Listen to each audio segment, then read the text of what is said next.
কাঁকরোলের নাম শুনলে অনেকে হয়তো খেতে চান না, কিন্তু আমি আজকে হাজির হয়ে গেছি অবাক করা কাঁকরোলের একটা দারুণ স্বাদের রেসিপি নিয়ে। এই কাঁকরোলটা আমি ভীষণ সহজভাবে এবং সামান্য কিছু উপকরণ দিয়ে করে দেখাবো আপনাদেরকে। আর এর স্বাদ দারুণ হয়, গরম ভাত কিংবা রুটির সাথে অপূর্ব লাগে খেতে। বন্ধুরা, আপনারা যদি আমার মতো একবার বানিয়ে দেখেন, আশা করছি আপনাদের খুব ভালো লাগবে। আপনাদের কাছে বিশেষ অনুরোধ রইল আমার এই ভিডিওটি সম্পূর্ণ দেখার জন্য। নমস্কার বন্ধুরা, ইজি কুক চ্যানেলে আপনাদের সবাইকে স্বাগত জানাই। চলুন শুরু করছি। আমি এখানে 5টা কাঁকরোল নিয়ে নিয়েছি, আপনাদের পরিমাণ অনুযায়ী আপনারা নিয়ে নেবেন। প্রথমে কাঁকরোলের এরকম দু সাইডটা আমি কেটে বাদ দিয়ে দেবো, আর উপরের অংশটাকে আমি ছুলে পরিষ্কার করে নেব, অর্থাৎ চেঁচে নেব, দিয়ে ভালো করে ধুয়ে নেব। দেখুন, ঠিক এইভাবে আমাদের কাঁকরোলটাকে ছাড়িয়ে নিতে হবে, আর দু সাইডটা এইভাবে কেটে নিতে হবে। এবারে আমি কাঁকরোলটাকে এরকম ছোট ছোট পিস করে কেটে নিয়েছি।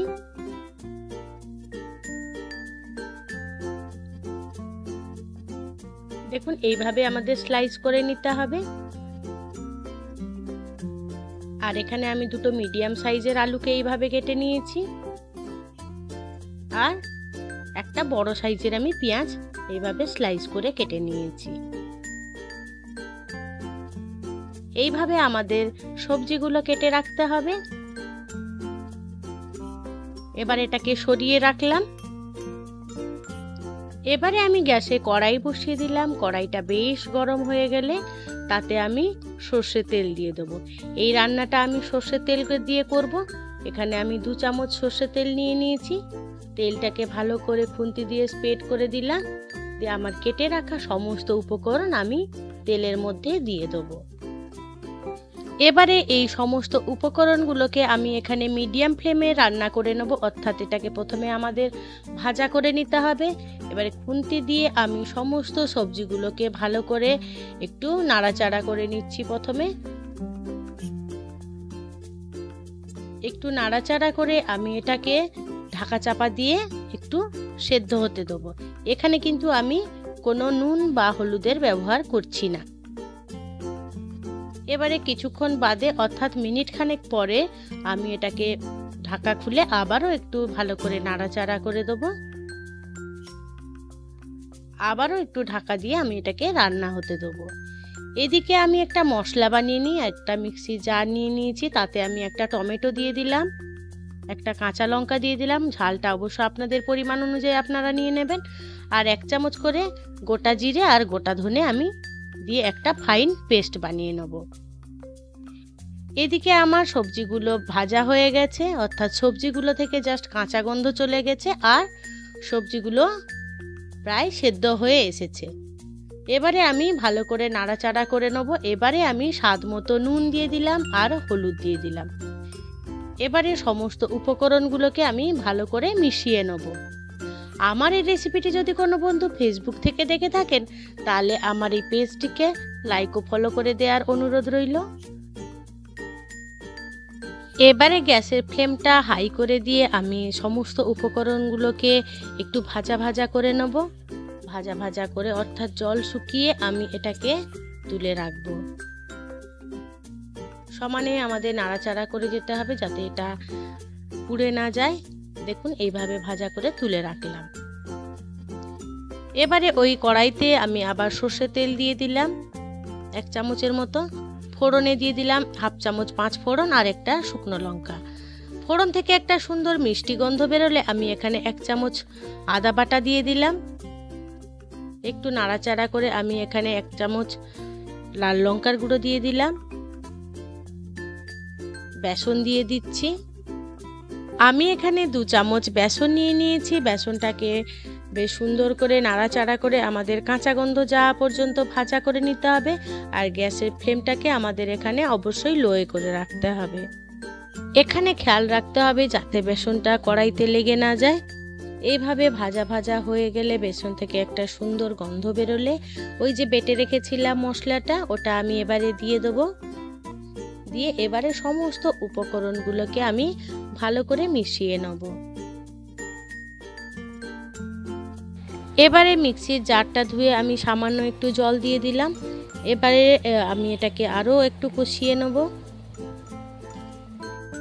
আমাদের এই মশলাটা এবারে লো টু মিডিয়াম আঁচে কষাতে হবে। এবারে আমি পরিমাণ মতো হলুদ গুঁড়ো দিয়ে দিলাম, এখানে হাফ চামচ মতন হলুদ গুঁড়ো দিয়ে দিলাম। যেহেতু আগে আমি হলুদ গুঁড়ো দিয়েছি কাঁকরোল ভাজার সময়, তাই এখানে বুঝে দিতে হবে। এখানে আমাদের মশলাটাকে ভালো করে কষিয়ে নিতে হবে যতক্ষণ না মশলা থেকে তেল ছেড়ে আসছে। যে কোনো তরকারিতে আমাদের যদি ধৈর্য ধরে মশলাটাকে কষানো হয়, তাহলে তরকারির স্বাদটা অবশ্যই তার গুণমান বেড়ে যায়। আমার এই রেসিপিটি যদি কোনো বন্ধু ইউটিউব থেকে দেখে থাকেন, তাহলে আমার এই ক্ষুদ্র চ্যানেলটিকে সাবস্ক্রাইব করে আমার পাশে থাকার অনুরোধ করছি। এইভাবে লো টু মিডিয়াম আঁচে আমি সমস্ত উপকরণ কষিয়ে নিলাম। দেখুন এইভাবে কষিয়ে নিতে হবে আমাদের। এবারে ওই যে ভেজে রেখেছিলাম কাঁকরোল আলু পেঁয়াজটা, এটা আমি দিয়ে দেবো। দিয়ে এবারে আমি নাড়াচাড়া করে সমস্ত উপকরণ ভালো করে মিশিয়ে নেব।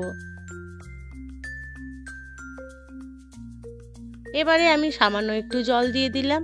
জল দিয়ে আবারও মশলাটার সাথে সবজিগুলোকে কষিয়ে নেব, যাতে মশলাগুলো সবজির মধ্যে ঢুকে যায়। দেখুন এইভাবে আমাদের কষিয়ে নিতে হবে। যে কোনো রান্না সত্যি কষিয়ে কষিয়ে করলে তার স্বাদটা অপূর্ব হয়। দেখুন কত সুন্দরভাবে আমি কষিয়ে নিচ্ছি। এইভাবে আমাদের কষিয়ে নিতে হবে।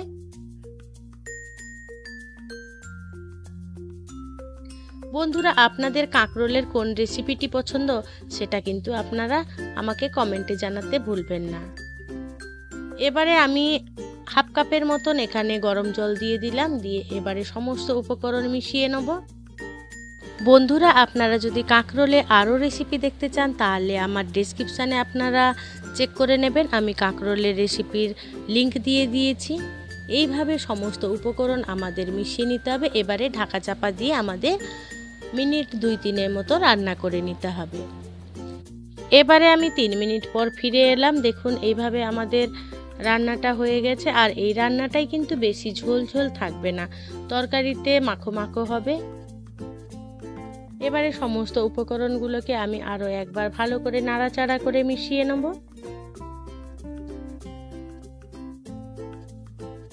নিরামিষ তরকারিতে ব্যালেন্স রাখার জন্য আমি এখানে 1 চামচ চিনি ব্যবহার করছি। আপনারা যদি চিনি পছন্দ না করেন তাহলে এটা স্কিপ করতে পারেন।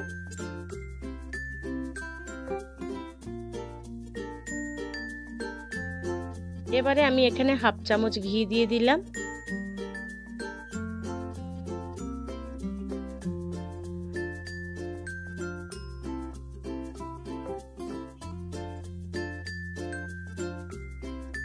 এবারে আমি সামান্য একটু গরম মশলা গুঁড়ো দিয়ে দিয়েছি উপর থেকে।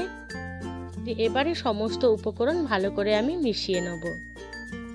বন্ধুরা, আমার এই রেসিপিটি আজকে আপনাদের কেমন লাগলো সেটা কিন্তু কমেন্টে জানাতে ভুলবেন না। যদি ভালো লেগে থাকে তাহলে ছোট্ট একটা লাইক করে দেবেন। আপনাদের এই ছোট্ট ছোট্ট লাইক আমাকে অনেক ইন্সপায়ার করে নিত্য নতুন রেসিপি বানানোর জন্য। আর আপনাদের যদি খুব পছন্দ হয়ে থাকে তাহলে বন্ধু বান্ধব কিংবা প্রিয়জনদের সাথে প্রচুর শেয়ার করে দেবেন, তাদেরও দেখার সুযোগ করে দেবেন। এইভাবে তৈরি করে নিতে পারেন দারুণ স্বাদের কাঁকরোলের রেসিপি। এবার আমি গ্যাসের ফ্লেমটা অফ করে দিলাম। দেখুন আমি কিছুক্ষণ পরে ঢাকা দিয়ে রেখেছিলাম, দেখাচ্ছি কত সুন্দর হয়েছে দেখতে।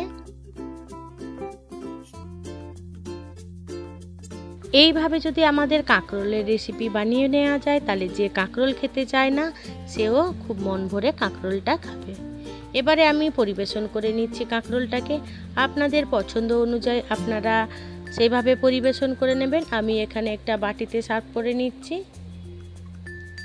বন্ধুরা, আপনারা যদি আমার মতো যদি কাঁকরোল বানান, আপনাদের সেটা কেমন লাগলো সেটা কিন্তু আপনারা কমেন্ট বক্সে জানাতে ভুলবেন না।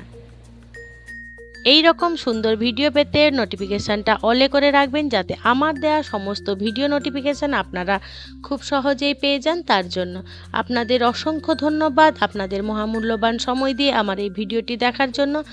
আপনারা ভালো থাকুন, সুস্থ থাকুন, দেখা হবে পরের কোনো রেসিপিতে।